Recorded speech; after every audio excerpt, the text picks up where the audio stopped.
Hello y'all, it's been a very long time since I've made a video.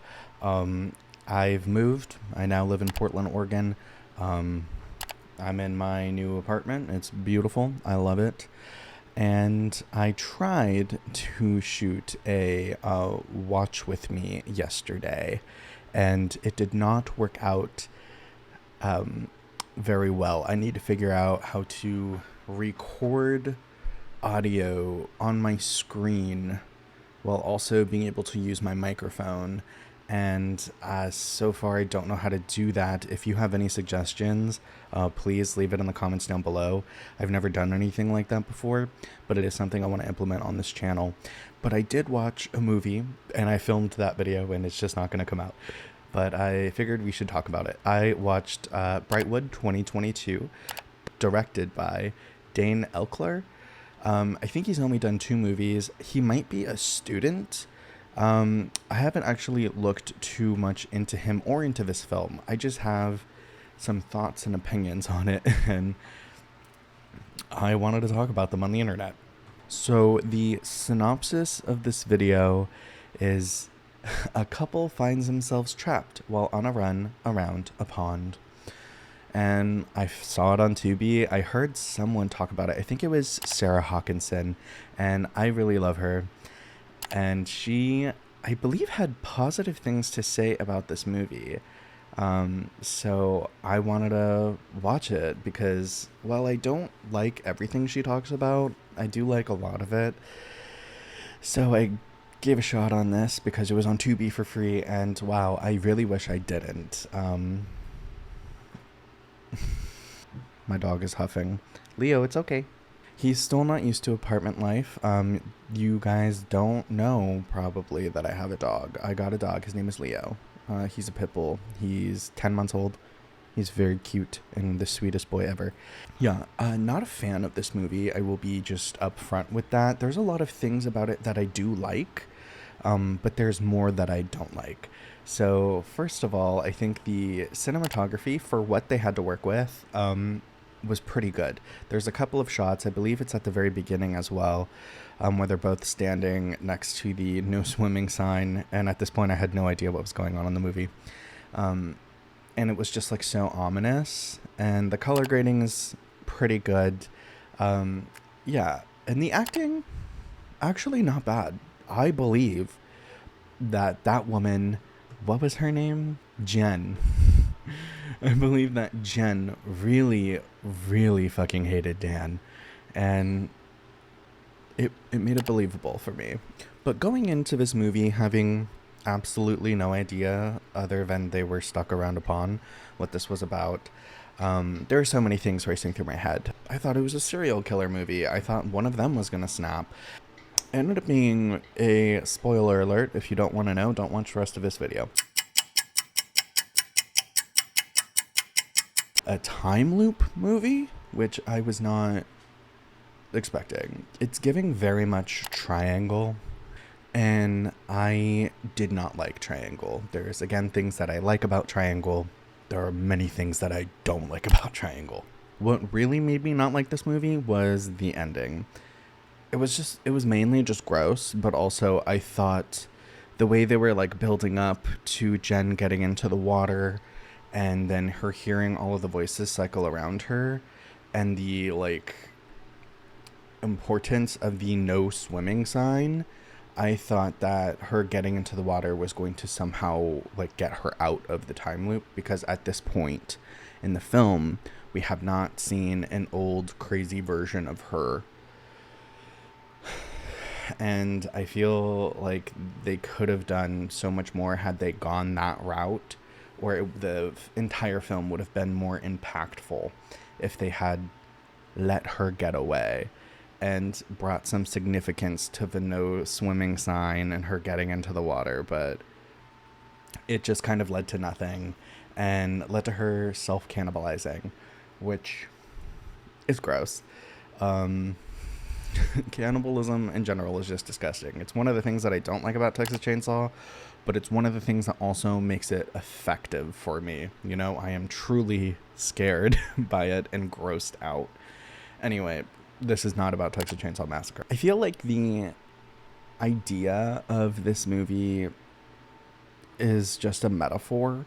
One of the main things that they repeat to each other is like, we've been together for a long time, a stupid amount of time, or it's been a long time, a stupid amount of time, which plays into, them being in a time loop, and then they say it again and you're like, oh, they said the thing. They said it.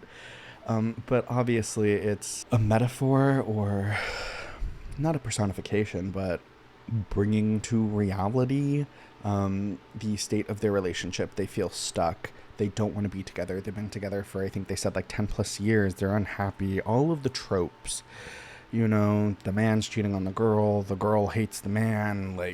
We got it.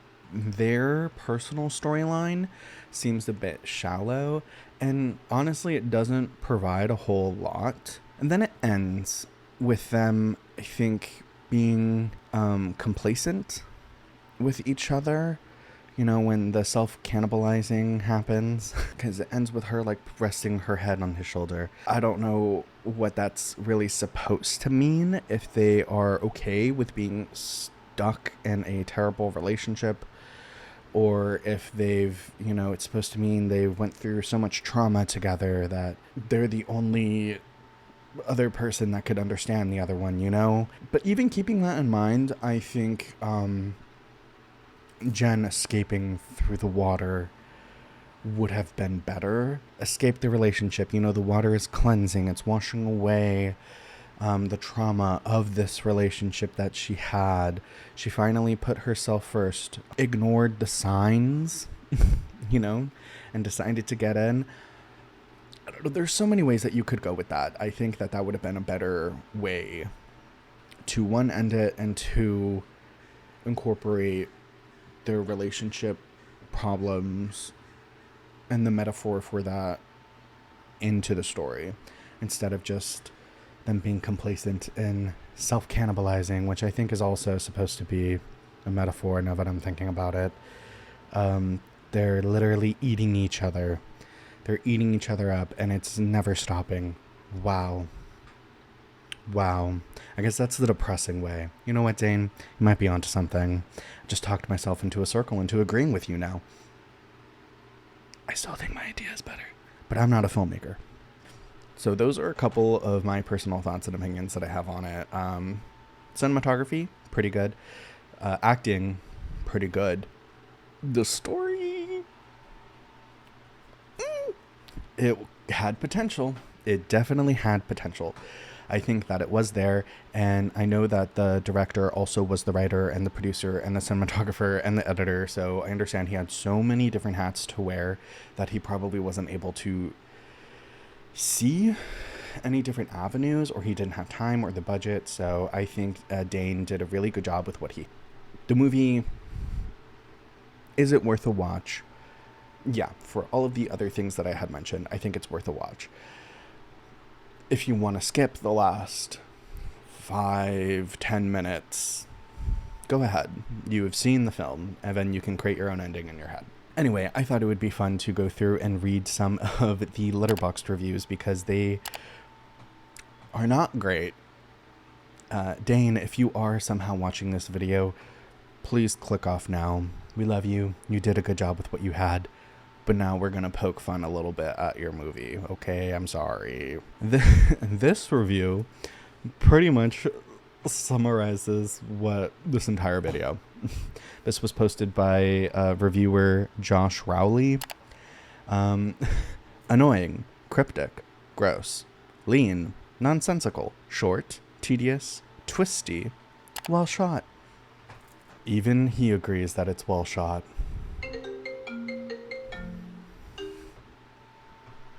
Got a random call. This review posted by Hula Hoop Dreams is a little rude, but not rude. It's a little direct, is what I meant to say. Sloppy and irritating, Brightwood is an ambitious sci-fi film that bundles its interesting premise with bland characterizations, sticky storytelling, and whiplash-inducing tonal shifts. There are some interesting themes here, but they are wasted on unlikable characters and shallow script. Falling somewhere between Time Crimes and The One I Love, Brightwood needs a stronger hand to iron out some of the flawed mechanics and tonal fluctuations. Neither particularly scary, atmospheric, nor funny/affecting, the film wallows in cinematic purgatory, hopelessly looking for a way out of a mess of its own design. This feels like a really solid horror short stretched to a feature-length film without the requisite care or attention, sidestepping allegory and insight for shock and schlock.